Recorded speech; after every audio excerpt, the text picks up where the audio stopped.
quick picture of your beautiful face and your perfect bow tie.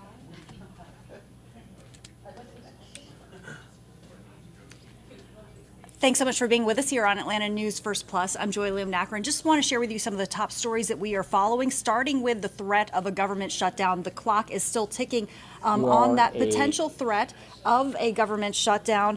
And the big question here is, can lawmakers in Washington get it together in time to avoid all this happening? Congress does control the government spending. A small group of hardline Republicans apparently standing in the way, many say, of a deal that would keep the money flowing.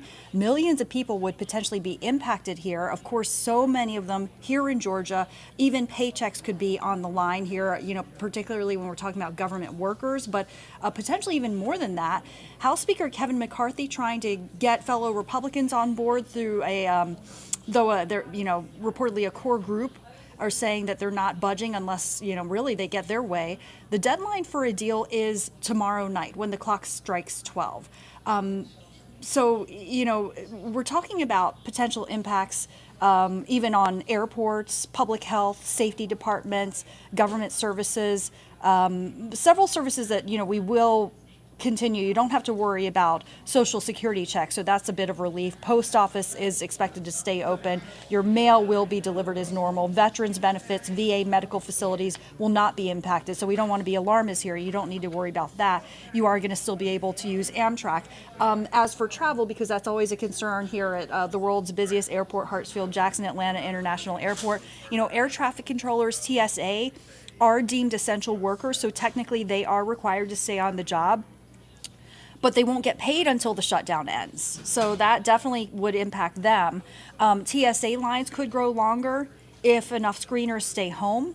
Bottom line, it's going to test patience for a lot of people if a deal is not reached and there is a government shutdown. Georgia State political science professor that we spoke with says we will likely see delays in services due to short staffing and the government prioritizing certain work. Let's listen. You are a citizen who is in a dispute with the IRS and you are looking for dispute resolution, or if there is an agency in the government that owes you money and that payment needs to be processed, those services are less likely to happen, or if they do happen, they'll probably happen more slowly during a shutdown. Yeah, so definitely could test patience for a lot of people, and hopefully a deal will be reached. But we're going to follow the latest here on Atlanta News First and Atlanta News First Plus. Just encourage you to just sign up for alerts sent to your phone on our app, and you can get any updates and see if it impacts you. Also want to let you know, very big day in court. A convicted killer returning to court in a different county, than where he was convicted. We're talking about Robert Aaron Long, who is the confessed spa killer, confessed to killing 8 people in 3 metro Atlanta spas 2 years ago, and really it just left such a scar in metro Atlanta, particularly on the Asian American community as well, and so many people looking for justice and just a sense of safety and relief and putting an end to all of this. But Robert Long pleaded guilty in Cherokee County and is currently serving a life sentence there. In Fulton County, Long is facing the death penalty. He entered a not guilty plea in that case and is expected in court again today for day 2 of a pretrial motions hearing. In court yesterday, there was a lot of discussion about Long's mental health, also his age. He was 21 years old at the time of the killings. My colleague Yasmina Alston has when more. When he first went into hospice, I was... Robert Aaron Long appeared in a Fulton County courtroom Thursday. Long is accused of killing 8 people at spas in Fulton and Cherokee County more than 2 years ago. Now he is awaiting trial in Fulton County, where he has pleaded not guilty to 4 murder charges. In August, prosecutors began seeking to admit what they say is the confession of Long, who is already serving a Cherokee County life sentence for murder in the deadly spa shooting. Fulton County District Attorney Bonnie Willis announced previously she is seeking the death penalty. On Thursday, the death penalty came up in pretrial motions. Are you independently aware of any state that has raised the age for a state that has the death penalty? No. 6 of the 8 victims in the deadly shootings were of Asian descent, sparking nationwide conversation about attacks against Asian Americans. Many vigils were held in their honor at the time. The Asian American community has had a really hard year, and it's just very sad. Very sad. And again, Robert Long expected in court today on more pre-trial hearings. Also want to let everyone know that the big celebration is underway this weekend for former President Jimmy Carter's 99th birthday.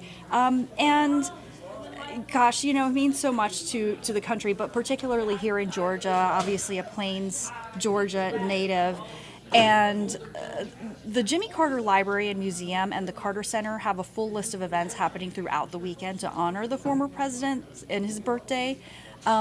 He is the oldest living former U.S. president, the only president to be born in Georgia, really a one-of-a-kind person. So, of course, his 99th birthday, kind of like a big celebration. The Carter Center announcing earlier this week that admissions to the museum are only going to be 99 cents, 99 years old, so it's fitting. As you know, Mr. Carter entered at-home hospice care earlier this year, allowing him to live out his days comfortably, his remaining days, surrounded by his wife, Rosalind Carter, and his family and friends. Here's one of the former president's grandsons. When he first went into hospice, I was in the hospital on the day before and said our goodbyes. And, you know, we all thought we had days. He now has not only seen his 77th anniversary in July, but now coming up on the 99th birthday. And it's a remarkable thing. And again, nothing that he does will surprise anybody. So birthday in Plains, doing... I mean, I think we're just going to get down there and hang out as a family, you know, just be a really small private event. He can't party like he used to for his 99th birthday. Truly an incredible man, and it's just wonderful that, you know, he is around to celebrate the 99th birthday. You can catch the full interview on Face the Nation this Sunday, that interview.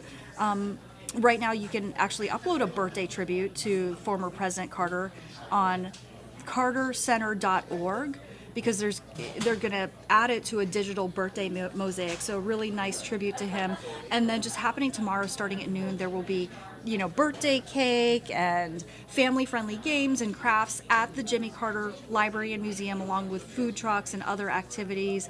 According to officials, you know, at the Carter Center, I think we've been explaining this to you here on Atlanta News First and Atlanta News First Plus, that the reason this was actually moved to Saturday is because of the threat of the government shutdown. It had initially been planned for Sunday, which is the former president's actual birthday, but if a government shutdown, which we've been talking about, is actually avoided, then he's kind of going to have two birthday celebrations. So it'll be like a whole weekend of celebrations tomorrow and Sunday. But again, if you want to pay tribute, there's that avenue where you can do so and be part of that digital mosaic, because of course he's such an important part of our nation's history and really a point of pride here in Georgia as well. And we certainly wish him well. And we're following the latest on his health and well-being, of course, being the only president from the state of Georgia and the oldest living president now in hospice care and not in the best health. So our prayers and thoughts with him.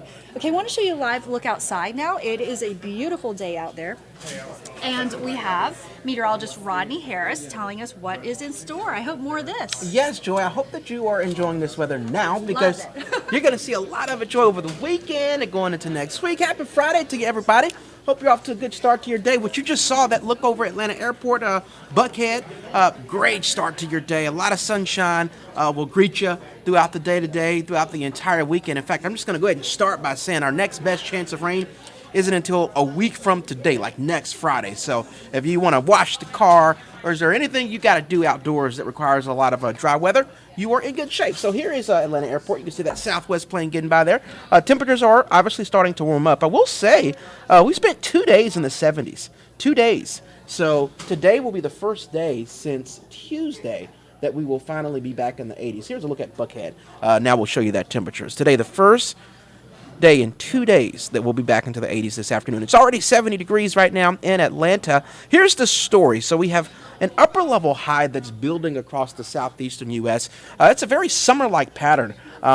Upper level highs typically bring us two things: dry weather and warmer temperatures, and that's exactly what we will see as we go into the weekend. So the high today will be 85 degrees. Yesterday was 78, so definitely warmer this afternoon with more sunshine, and it will only get warmer by Saturday, we're up to 87 degrees. Now, for perspective, last Monday we got up to 89, so it has been warmer recently, but 87 will be pretty hot on Saturday, and that's well above the average of 80 for this time of year. So if you're going to be outdoors in the afternoon, just remember that it will be hot, like pool weather Saturday afternoon. Sunday, 84 degrees. Saturday is like the hottest day in the entire 7-day forecast. By Sunday, the temperatures will start to moderate a little bit. So we'll basically live in the low 80s Sunday through the beginning of next week. Going to keep a lot of sunshine around. There may be some clouds here and there, but for the most part, a whole lot of sunshine. And as I mentioned before, our next best chance of rain won't come until just after the 7-day forecast.